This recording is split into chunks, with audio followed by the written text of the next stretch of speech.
ರಾಜ್ಯದಲ್ಲಿ ನಾಯಕತ್ವ politics fight ಜೋರಾಗಿದೆ. ಸಿಎಂ ಡಿಸಿಎಂ ಟೀಮ್ ನಡುವೆ ನಾನಾ ನೀನಾ ಅನ್ನೋ ಸಮರ ಆರಂಭ ಆಗಿದೆ. ಸಿಎಂ ಪುತ್ರ ನೀಡಿದ ಹೇಳಿಕೆ ಕೈಪಡೆಯಲ್ಲಿ ಕಿಚ್ಚು ಹೊತ್ತಿಸಿದ್ದು ಡಿಸಿಎಂ ಡಿಕೆ ಶಿವಕುಮಾರ್ ಪಡೆ ಗರಂ ಆಗಿದೆ.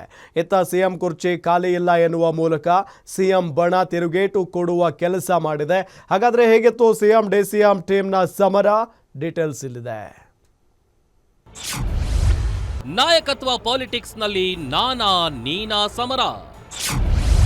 ಕೈ ಗದ್ದುಗೆ ಗುದ್ದಾಟದಲ್ಲಿ ಡಿಕೆ ಬಣ ಫುಲ್ ಆಕ್ಟಿವ್. ಯತೀಂದ್ರ ಹೇಳಿಕೆಗೆ ಡಿಸಿಎಂ ಡಿಕೆಶಿ ಟೀಮ್ ಸಿಡಿಮಿಡಿ.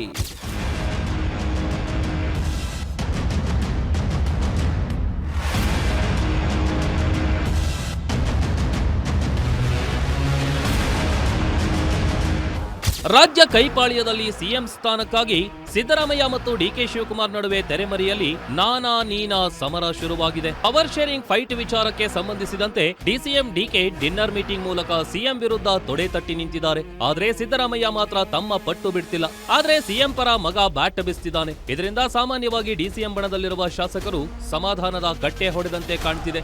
ಮೇಲ್ನೋಟಕ್ಕೆ ಸಿದ್ದು ಬಣ ಮತ್ತು ಡಿಕೆ ಬಣ ಎಂದು ಕಾಂಗ್ರೆಸ್ನಲ್ಲಿ ಇಬ್ಬಾಗವಾಗಿದೆಯಾ ಎಂಬ ಸಂಶಯ ಕಾಡತೊಡಗಿದೆ.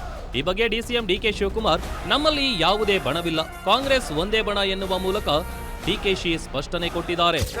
ನಾನು ಯಾವ ಬಲನೂ ಪ್ರದರ್ಶನ ಮಾಡೋದಿಲ್ಲ. ನನ್ಗೆ ಯಾರು ನನ್ನ ಹಿಂದೆ ಬರೋದು ಬೇಡ, ಅವಶ್ಯಕತೆ ಇಲ್ಲ. ನನ್ನ ಪರವಾಗಿ ಯಾರು ಮಾತಾಡೋದು ಬೇಡ. 140 ಜನನು ನಾವೆಲ್ಲ ಒಂದು, ನಾನು ಸಿಎಂ ಎಲ್ಲ ನಮ್ದು ಒಂದೇ ಗುಂಪು.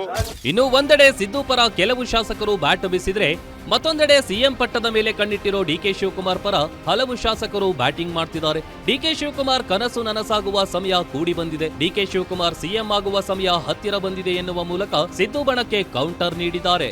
ರಾಜಕಾರಣದಲ್ಲಿ ಅವ್ರ ಹೇಳಿಕೆ ಅವ್ರ ಸ್ವಭಾವವಾಗಿ ಹೇಳ್ತಾರೆ. ನಾನು ಹೇಳ್ತಾ ಇದ್ದೀನಿ, ಶಿವಕುಮಾರ್ ಅವರು ಒಂದು ಅವಕಾಶ ಇದೆ, ಶಿವಕುಮಾರ್ ಅವರು ಮುಖ್ಯಮಂತ್ರಿ ಆಗ್ತಾರೆ. ಇನ್ನು ಸಿಎಂ ಸ್ಥಾನದ ಬದಲಾವಣೆ ಬಗ್ಗೆ ಹೈಕಮಾಂಡ್ ತೀರ್ಮಾನ ಮಾಡಬೇಕು. ಸದ್ಯಕ್ಕೆ ಕುರ್ಚಿ ಖಾಲಿ ಇಲ್ಲ. 2028ರವರೆಗೆ ಸಿದ್ದರಾಮಯ್ಯ ಸಿಎಂ ಆಗಿದ್ದಾರೆ. 2028ರ ಬಳಿಕ ಡಿಕೆ ಶಿವಕುಮಾರ್ ಸಿಎಂ ಆಗಲಿ ಎಂದು ಡಿಕೆ ಶಿವಕುಮಾರ್ ಟೀಮ್ಗೆ ಸಚಿವ ಜಮೀರ್ ಅಹಮದ್ ತಿರುಗೇಟು ಕೊಟ್ಟಿದ್ದಾರೆ.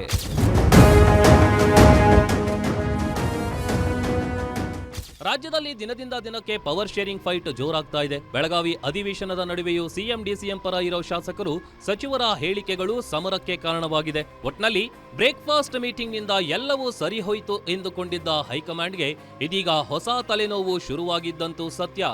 Durgesh Nayak, political bureau, guarantee news, Bengaluru.